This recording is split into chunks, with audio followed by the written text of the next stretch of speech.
Buggy the Clown has finally been returned to his former glory, although I already missed the little version of him. This episode was absolutely hilarious, but there was actually something in it that I don't think we've seen before, which I thought was quite interesting. We get a flashback of when Buggy's crew was ran out of Orangetown and they were all crying and mourning Buggy, and that episode actually takes place on this island where they're having a funeral for Buggy, who they believe is dead. They have the remains of him, well, his arms and legs, and they believe that their beloved leader is deceased. And I think that actually goes to show how much his crew genuinely admired him, which is something I don't think we've seen that much of. Usually people like, Don Krieg's pirates, they respected him and they followed him out of fear and out the fact he was so powerful, I think.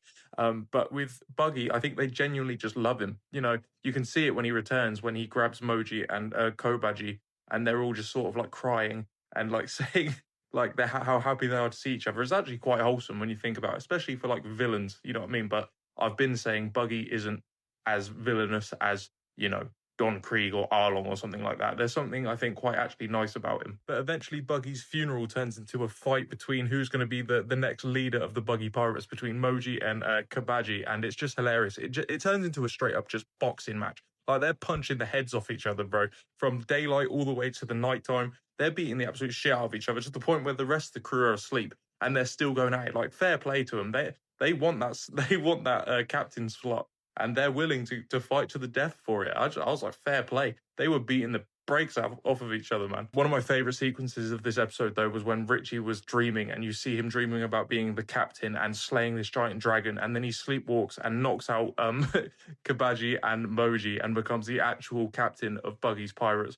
I just thought that was amazing. I did not see that coming at all. However, I don't think Richie is built to be a leader, man, because they all get captured by this bear claw tribe and put in a frying pot, literally to be cooked and eaten. Like, how does that happen? Day one as a captain and your whole crew's being literally put in a pot to be like consumed. Like, that's rough. That's a rough day in the office for day one. But the absolute best part of this episode for me was Buggy having his Goku returns to Earth moment. He shows up, all of his body parts come back to him, and he just beats the shit out of the entire tribe and saves his crew. And, they're all so happy to see him, tears in their eyes and everything. I just thought that was so amazing. This is usually something that happens, with the protagonists or the good guys of the show. So seeing it coming from the perspective of Buggy, and like the villains, I guess, was actually very interesting. It was a very fun dynamic to watch. But now, of course, Captain Buggy is after Luffy. He's after that bounty. He's after some revenge, because ultimately Luffy's the one that put him through all of this carnage. And they have this mysterious woman alongside them too, who I'm still convinced is that Alvida or something like that. She looks just like her, bro. Or it's her sister or something, but